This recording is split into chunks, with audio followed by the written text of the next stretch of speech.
subscribe to it, go ahead and follow me, follow my Twitter page. And so today's topic we're going to be talking about the return of Godzilla, 40th anniversary.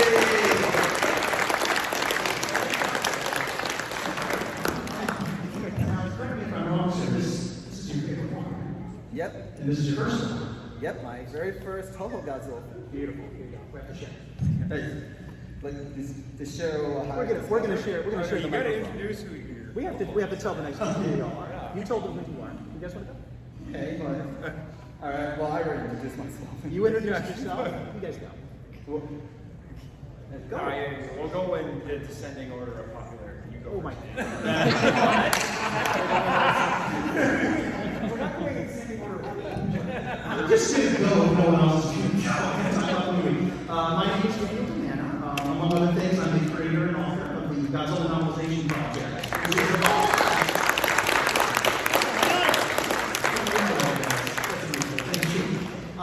Which, for anyone who doesn't know, is an ongoing endeavor to novelize all the Godzilla films for free and put them all online. It's been going on a few years now. I'm also an academic. I write, all kinds of academic stuff on kaiju. I'm on podcasts all over the place. I just love talking about this stuff. That's my show. How about you guys? I'm Nathan Marchand, the host of such podcasts as the Monster Island Film Vault, and as of Wednesday, I just started a new show. One of my co-hosts is in the audience, Jake. It's called Henshin Power V3. And I too am an academic and an author. I've even written some kaiju books, including some short story collections that I've contributed to with Wild Hunt Press. And I think that's the long and short of it here. So there you go. So, I'm Neil Reedy. I actually was there when Godzilla I was in the theaters and years old. That's the point. That's what is around home. So I'm not remember what it all happened. So I'm here as the eyewitness to this film. When I was first in the theater, first generation Star Wars fan, first generation Godzilla 85 fan. So that's how far I go back. So always places I kind of contribute to the fandoms. I do write my own kaiju novels. I got one out just back in May. So if you come to the writers' panel, then we do that. Which most of us do. Same thing here also on the writers' panel. Shameless self-promotion! Yeah. We'll hear more about that later. But as I said, yeah, I'm just kind of here as the eyewitness of the film. What happened back then, I saw it came on the movie listings and how many people are old enough to remember those days. And there we are. Yeah. So anyway, let's get this thing going. Oh, and don't forget.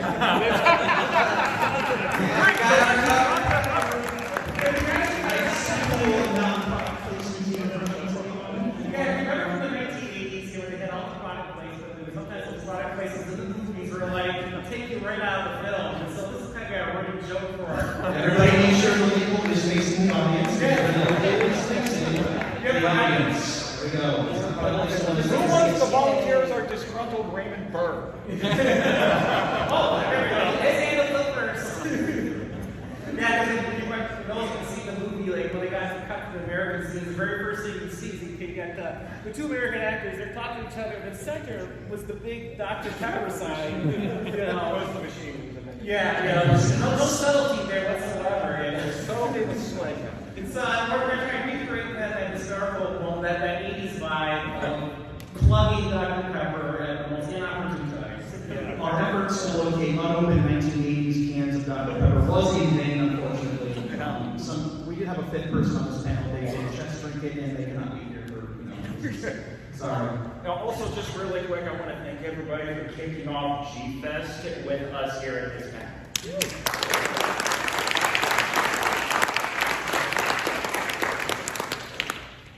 All right. I want to think we talked about just for a few minutes, like our love of the film and maybe some memories we have of it briefly, so we can get to the juice of it. This is your favorite film? What do you have to say?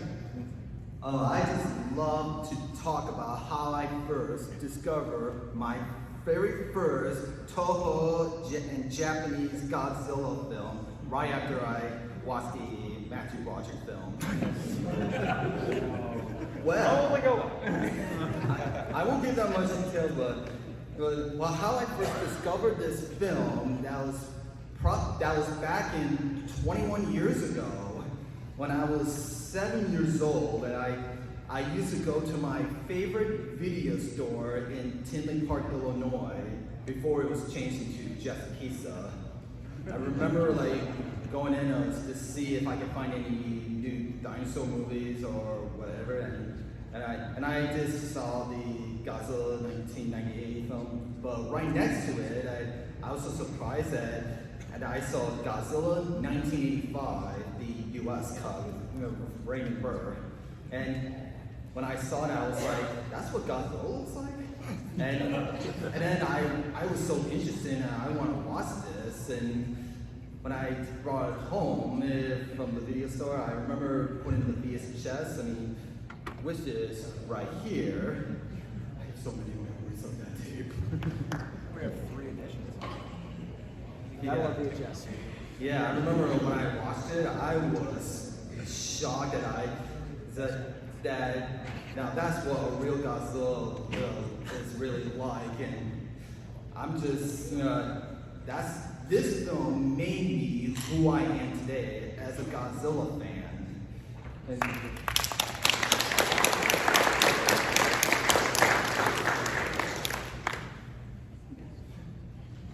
yeah, I'll go.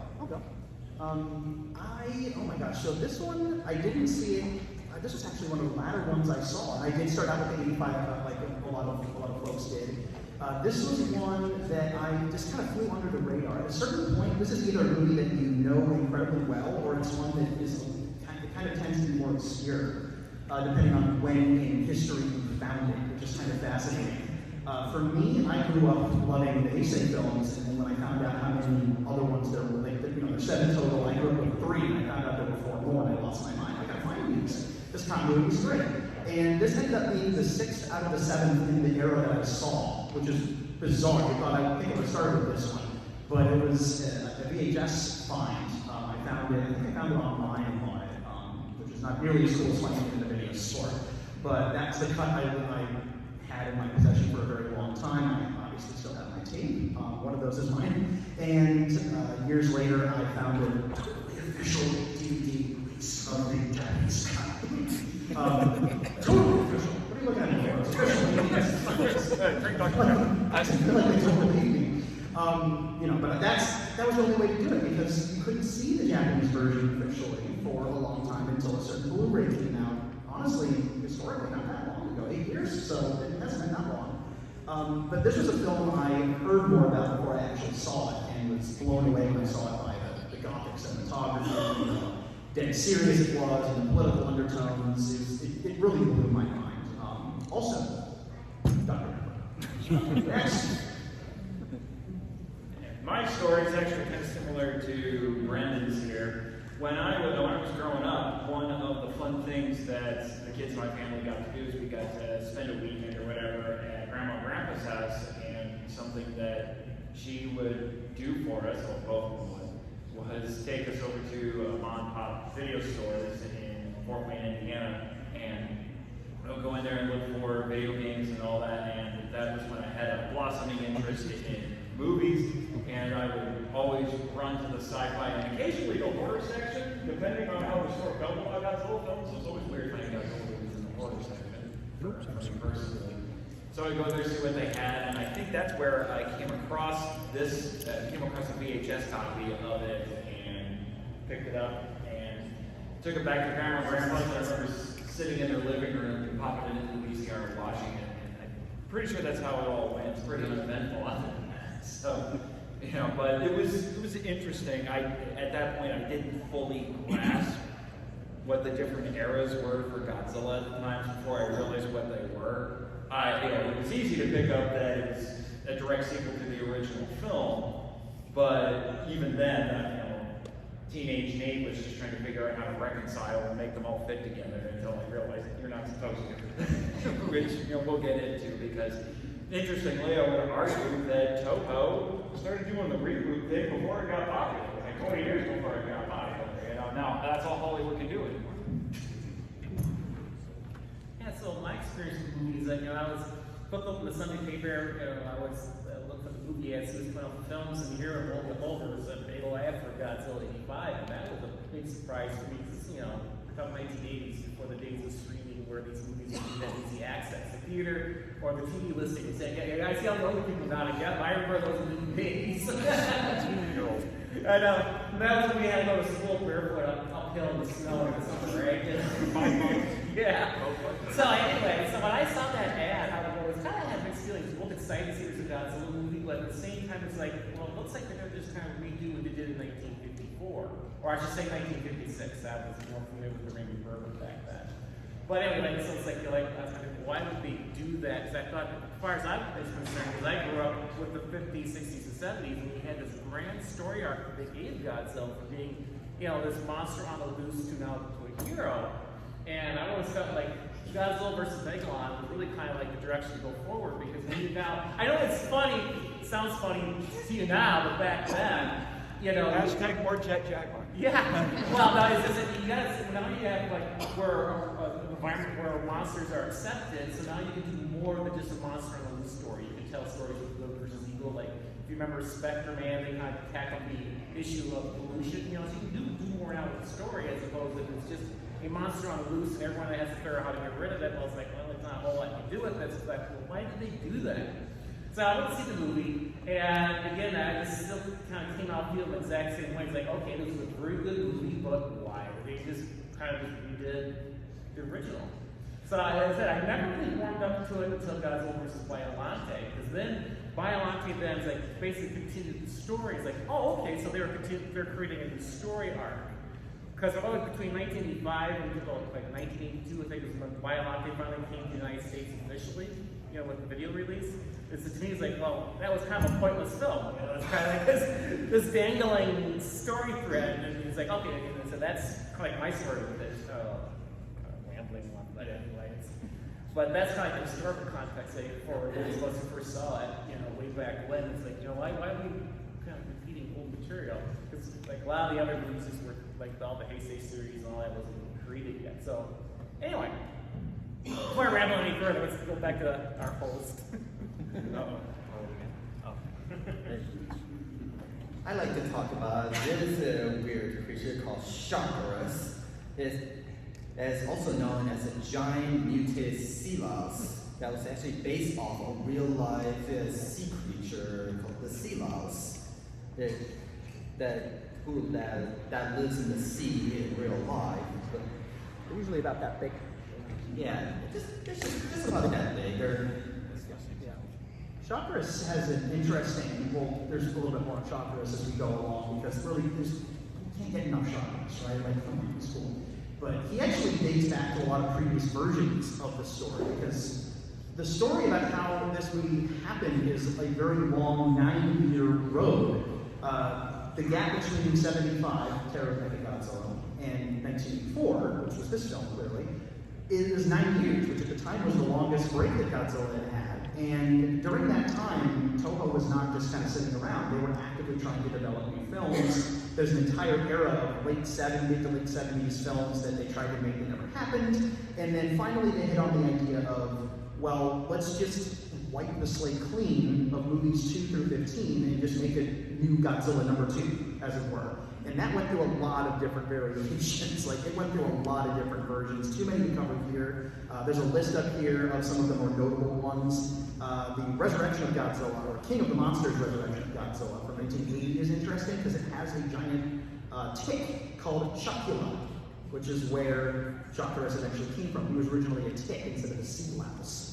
Also, if you're into lost Toho stuff that never got made, one of those early versions did star a shape-shifting creature called Bakan, which went through multiple variations. At one point, it was a couple of different creatures that combined, and then later on, his name got changed in other strips to Bagan. So if you ever heard of Bagan, the infamous lost monster who was almost in, I don't know, like 700 movies, this is where that initially started. It was supposed to be Godzilla's opponent in early drafts for the film, where he was supposed to fight a monster. And he never did, and the only other critter in the movie ended up being the louse. Shout out to John LeMay for discovering all this and sharing it with the fandom. Absolutely. A lot of that is due to his research and translating Japanese stuff and bringing it over and making some incredible books. Absolutely. And John, if you're listening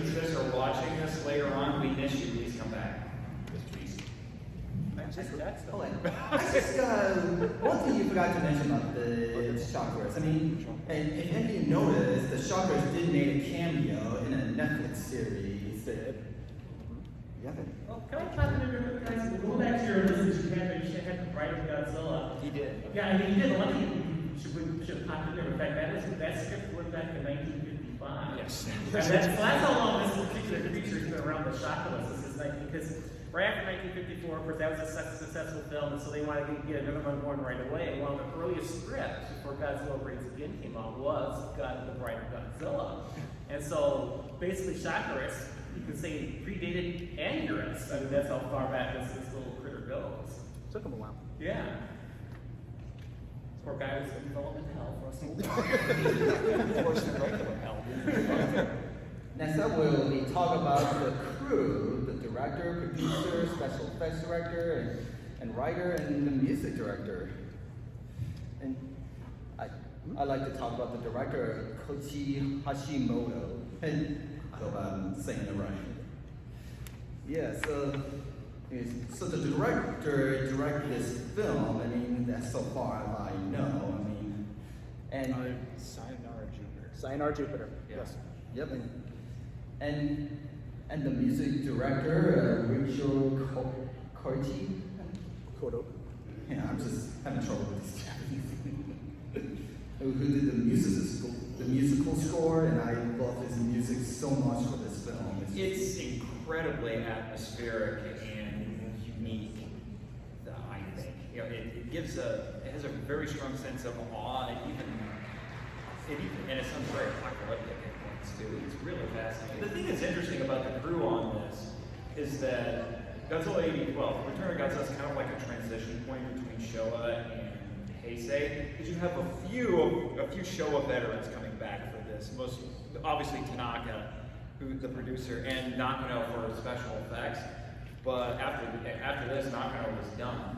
But most of the crew working on this, they were newcomers, and I don't think most of them worked on another Godzilla film, which is why this one really stands out in the franchise.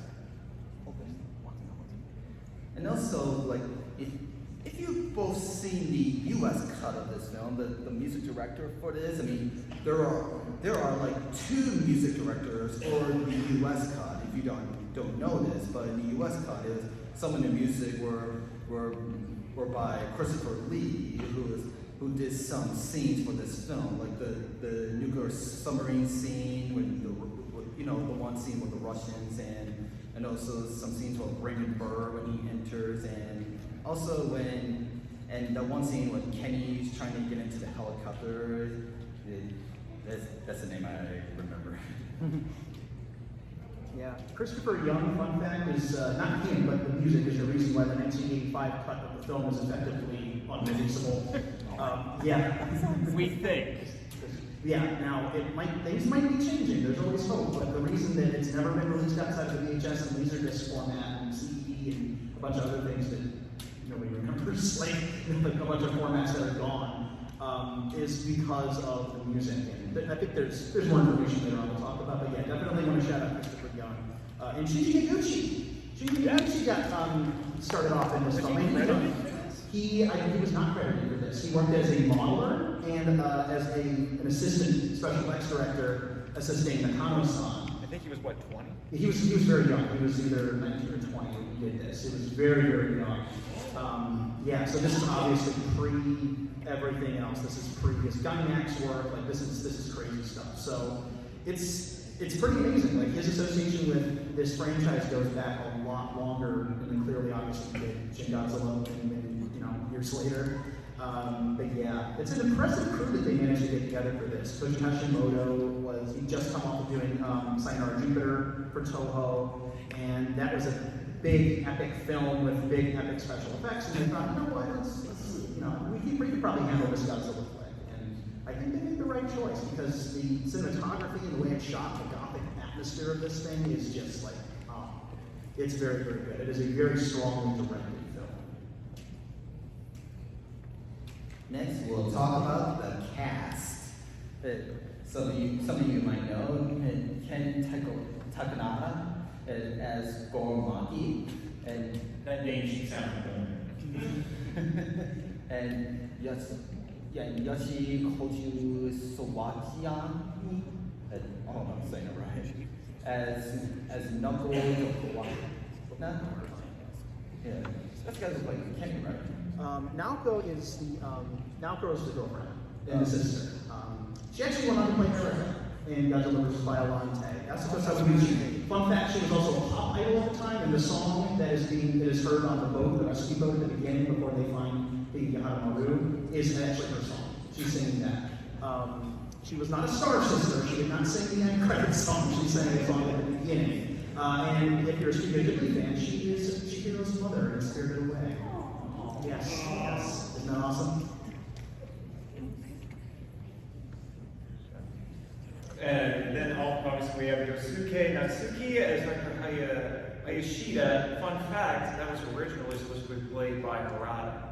Akihiko Harada, He even did some promotion for the film. I think it was 1983 or early '84. He actually wore the eye patch, did a press conference, but then unfortunately he died before the be in the movie. Yeah, which actually I think would have been really interesting because Dr. Hayashida says that his parents died during the 1954 attack, so I think it would have been a nice callback there. But Mr. Natsuki does a pretty good job, I would say here. But I would say, honestly, the character who makes the movie for me is it Keiju? Keiju Kobayashi? Yeah, Keiju Kobayashi. I want to make sure I was reading that right. As Prime Minister Minamura. Good Lord, what a great character in this. He is an astonishing actor. He's pretty outstanding as he's in Submersion in Japan, which unfortunately is still one of those films that you just can't find. Criterion, please. Submersion in Japan, dear God, yes. But yeah, he is absolutely a standout in this. He has so many moments as the Prime Minister where all the acting is done through the face, right? And you can feel, I don't think I've ever seen a performance in a Godzilla film where you can see the pressure, the emotional pressure on an actor that's like, oh my God. He is absolutely outstanding.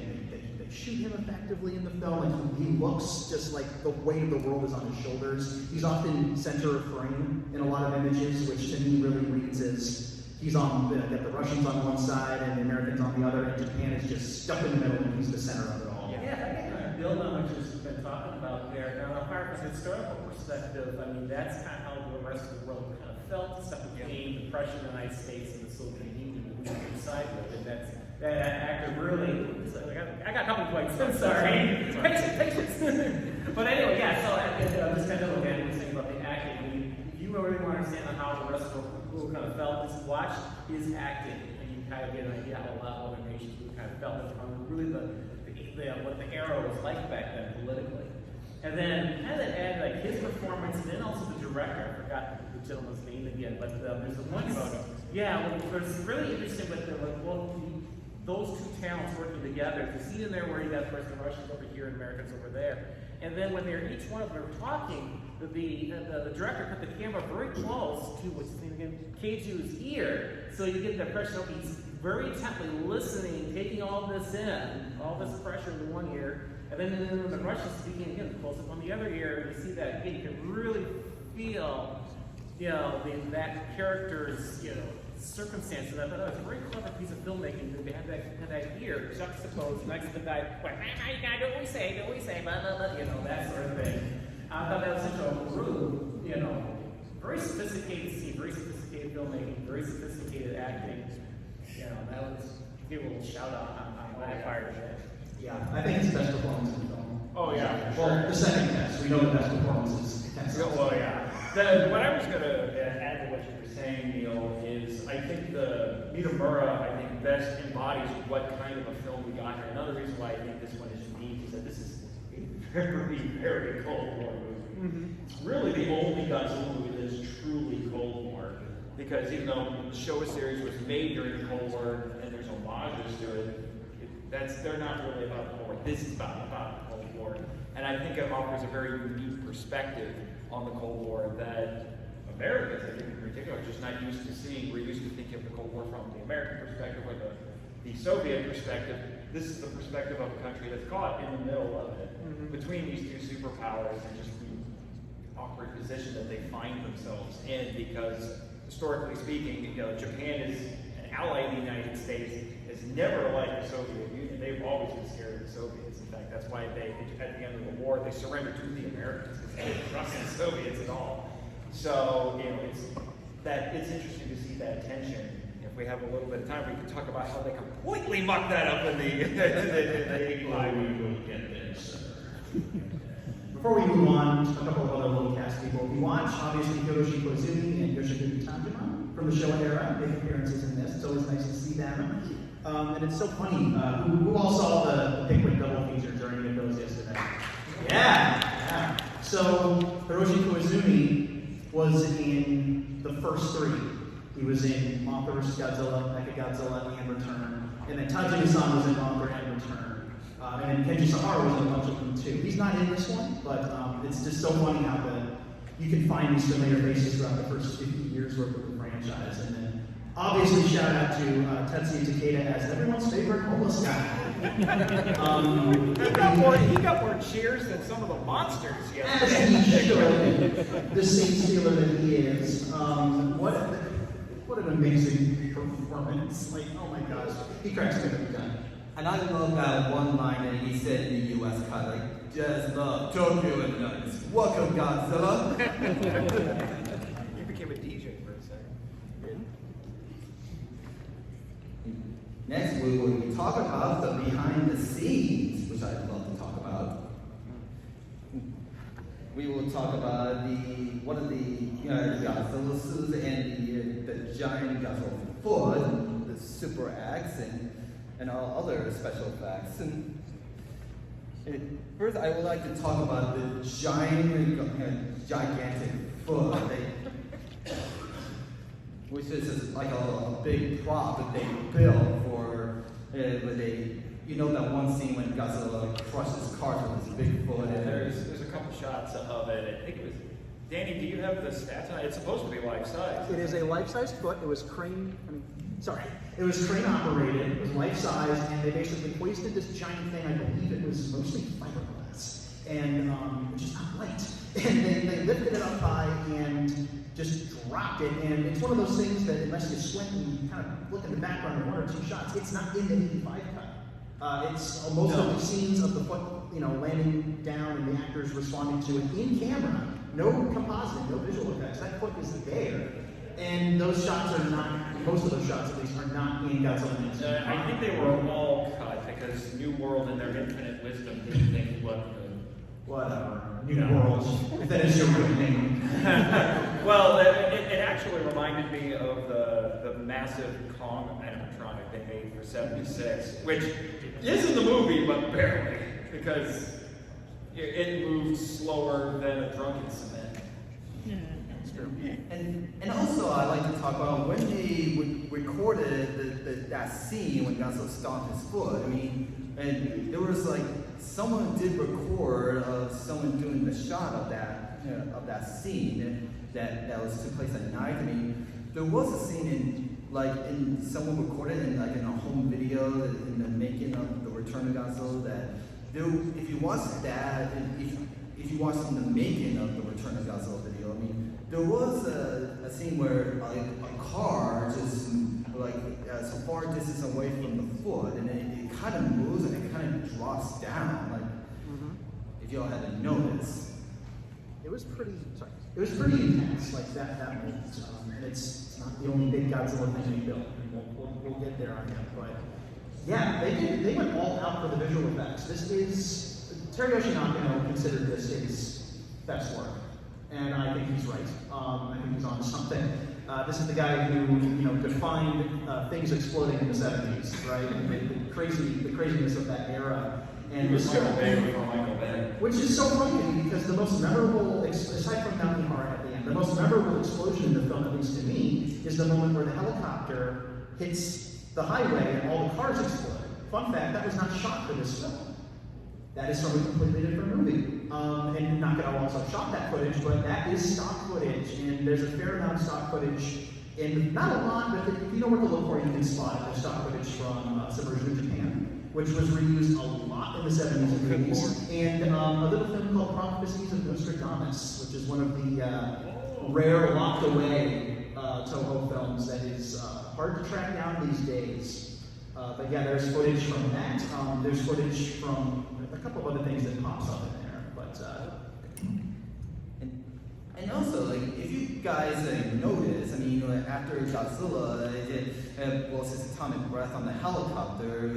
Daniel explains that there was stock footage, but also when the helicopter crashes on the highway, if you all notice, and that's hidden in the background of one of the buildings, there was a little poster of Ghostbusters that's hidden in the background. Really? Yes, you did not know that? No. Oh, I got a good eye. You're young. Because that, The Return of Godzilla was released in the same year as Ghostbusters was released. Yeah, that was actually part of their advertising tagline back then, because in Japan, the Gremlins, Ghostbusters, and Godzilla came out in the same month, and so Toho, let's see, look up here my notes, they call it the 3G Showdown. They got to help promote their movie along with these other two films. And I don't know if Toho was necessarily a distributor of the other two, but they were set to try to ride the coattails of the other two. and When what's, it's it's like, okay, you're going to see the two American features, but don't forget ours is part of the 3G Showdown, pluck them all, you know.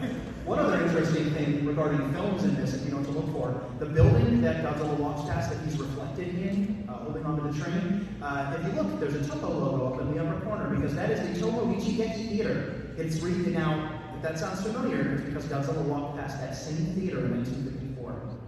And it's the same theater. Now, obviously, the original structure had been bulldozed and turned into a skyscraper, but that is a Toho theater. It was in the 50s and it was in the 80s, and they just made a bigger version. And in the 50s, there were reports of people watching the film in the Ichigeki Theater who had a little bit of a freak out moment because they were in the theater being attacked and watching it being attacked. And so they replicated that for the 84 film, and Godzilla walks. It's in a different direction, but he walks right past the same theater, different building, but it's the same thing. If you look, you can see the Toho logo up in the corner of it. Little fun fact if you know your Tokyo architecture. How did I not caught that? It's subtle. It's hard to spot. You have to look for it. So it's easy to miss. It's something that I had to be told was there many years ago, and then I looked for it. So it's not easy to see. But you can look. If you look, you'll find it. It's pretty good. Once you see it, it's fun to see it. It's not, you can't see it. Yeah, some of the, if I can jump there about the special effects, some of the things I thought would really stand out in this film is when they had some reflection on the skyscraper windows. And I'm telling you, that really created a sense of realism, because usually, the miniatures prior to that movie, you never had that, they ever show a reflection off the windows. Of course, skyscraper windows are very reflective, they're like mirrors. And the fact that they got captured that so well, really kind of speaks to Nakamo's talent. And what I'll also argue is kind of saying Nakamo's crazy, because, he's saddled with those runs from the 70s, and so people think, well, he was kind of a second-rate special effects artist. The thing is, he was really what he was saddled with was a very tight budget, very tight shooting schedule. So I would argue what you saw in Godzilla 85 is what you could have had in the 70s if they had given the money and the time. Because let's look at some examples like last night's movie with Godzilla versus Mechagodzilla. Even though he was using very low budget explosion effects, look how those scenes are set up when Godzilla and Mechagodzilla first encountered each other. All those explosions going off. I mean, that was just epic. I mean, that's like the same level of epic as kind of a modern film, even though you're looking at cheap effects. I mean, just the whole setup of it. And then Godzilla versus Megalon, of course, always everyone remembers that movie for the flying Godzilla kick, but there's some really stand-up effect scenes like where the lake, the water sinks right to that crevasse, that earthquake at the beginning of the movie. Yeah, and the dam scene. Now, that to me is good evidence that Nakano had talent way back then. And so he just had the money. What we had in 85, we could have had in the 70s. Well, I would argue a big part of it is that you tried following up Eiji Tsuburaya. I would not going to have a lot of pressure on it. But just real quick, as I know it's up there, it is something that should be noted, is the smaller miniatures and our bigger Godzilla, because they did size Godzilla up for this. Because he was 80 meters in this as opposed to 50, because in the 30 years since the original movie had been made, Tokyo grew, the buildings got bigger, and if they had stuck with they figured if we stick with a 50-meter Godzilla, he's gonna look really tiny, and we don't want our star kaiju to look tiny. So that's why the miniatures are smaller, they're a little less detailed for that reason. Although the reflective building is quite astonishing. I don't think I've seen any other Godzilla film that achieved that kind of a look, I have to say. If Godzilla was 50 meters for this film, people say you probably look like the King Kong size. He would have looked small. And if you think about it, that's another testament to Nakano, whose name has come up a lot for good reason.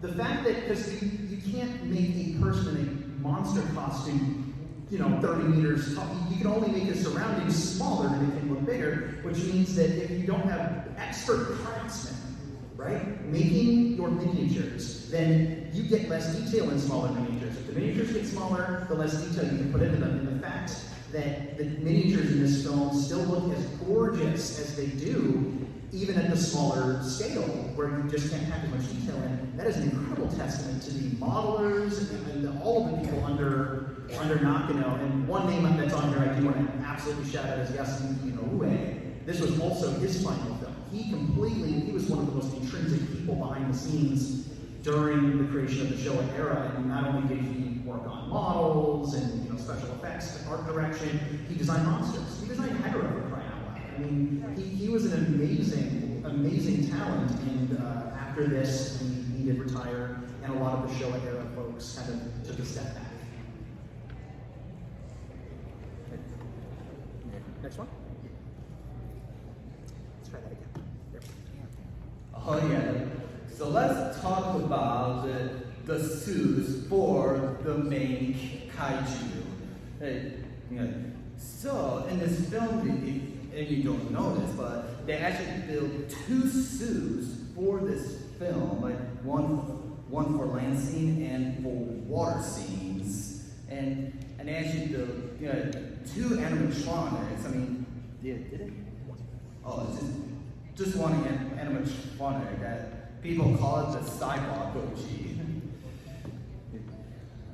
So yeah, so if you don't know, but they were gonna have the giant and cyborg animatronic Godzilla for the whole film, but it only used it for close-up shots of his face.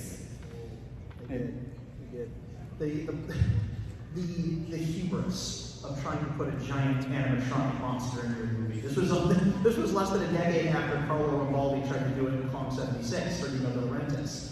And that thing is in a couple of shots and it fell apart because it was this giant, dumb, hydraulic thing, with hair that weighed, 4 billion tons. And it was just completely inoperable. It leaked oil. This thing did not have those problems, but unfortunately it just wasn't as flexible. I mean, look at this picture. It's freaking huge. And if you watch the film, clearly it's in there, but they don't ever really show it below his chest line. You see the arms move, you see his chest, you see the head. They use it for close-ups. And they really hope that they could use it for a lot of different shots, which again, because it's bigger, that means they can also make miniatures that correlated and would be more detailed. Win-win, right? Well, it didn't quite work out that way. It didn't film as well as they hoped. You can actually see it in the film, and it doesn't take away from the magic of the movie at all, but it does have a jitter to it a little bit. Like the head kind of jitters a little bit when it moves, and the jaw jitters a little bit, the lips quiver a little bit, because it's this big hydraulic thing with fluid pumping through it, and they could only really get a few shots out of it. So they ended up using the guy in the suit for most of the film, but the Cybot ended up going on tour to promote the movie, and that's really where it made up for the money they spent on it. Is that they brought it to theaters, and it was on TV a few times. There's a whole TV special about this thing. So they ended up using it, but not as much. They ended up using it for the movie rather than in the movie, weirdly enough. But it was 18 feet tall, and the suit itself, the actual suit they ended up using, this beautiful gentleman, is there he is. What a beautiful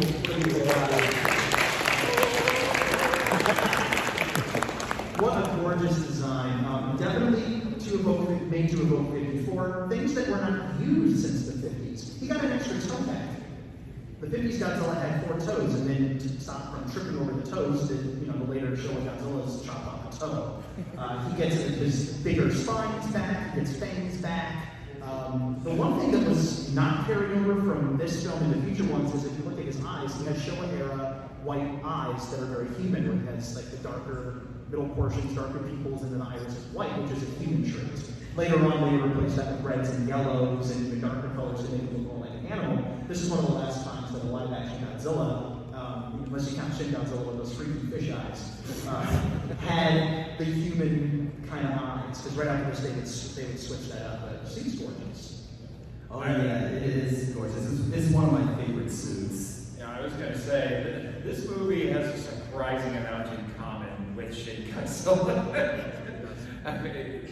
Which, if we have time, I might get into it. But it's funny, if you're familiar with the behind the scenes of Shin Godzilla, they tried using an animatronic for a little while on Shin Godzilla, and then they said it was untenable, and they went completely CGI with it. Yeah. And also, especially that one scene when the Super X fires mechanical missiles into Godzilla's mouth. I mean, that one shot when Godzilla was shaking after he got fired the missiles in his mouth, there's some yellow drip still that people thought it was drool, but let me tell you this, it's not drool. It's actually yellow blood. Well, that's nasty. I got nothing else to say. That's just gross. That's just gross. Ken Patrick sauce, ladies and gentlemen. Ken Patrick sauce. I would like to.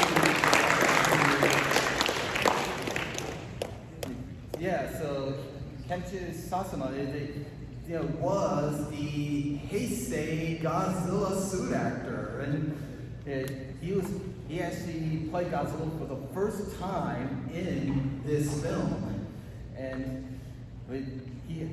but I think he wasn't the original cast choice to play Godzilla in this, was he? He was not. They actually had another gentleman, a stuntman named Hiroshi Yamawaki, who was not only supposed to play Godzilla, but the suit was built to his proportions. And so when he stepped down from the role, they said, okay, well, we got to get somebody to play Godzilla. Nakajima's been retired for 12 years. Let's get Kengo Nakayama. Now, Kengo Nakayama and Ken Patrick Sasama are the same person. He acted under multiple names, Kengo Nakayama being one of them. And his original name is Yasuaki Maeda. And then eventually he changed his name multiple times, and Ken Patrick Sasama is the name that stuck. And they gave him a suit that was not built to his proportions. And so if you watch the film, you can actually see that there are parts of the suit that kind of sag a little bit, especially the waist, the thighs, and the shoulders. There's a slight sag there because the suit wasn't built for him. And so moving inside of it was probably against the Geneva Convention in terms of it was probably illegal. Like there were problems with that. And to his credit, would you have been able to tell if I hadn't just told you? His performance is absolutely outstanding. He incorporated, now Ken Satsuma, we don't have enough time to get fully into him, but briefly, he used a combination of martial arts techniques, basically, and poses, and no theater, Japanese traditional no theater, in the performance of Godzilla, where he would hold up his shoulders like so, and hold his hands close like this, and lurch forward, and definitely stepped away from the anthropomorphic aspects of the character. The guy could only be in the suit for 10 minutes. It was absolutely insane how much this suit weighed. It's one of the heaviest Godzilla suits. Guy lost 12 pounds shooting it. But what an amazing guy he was, that you can watch it, you have no idea what the struggles were like. He just effortlessly is Godzilla in this film. It is beautiful to watch. If you want to learn more about Satsuma, come to the Satsuma tribute panel on Sunday.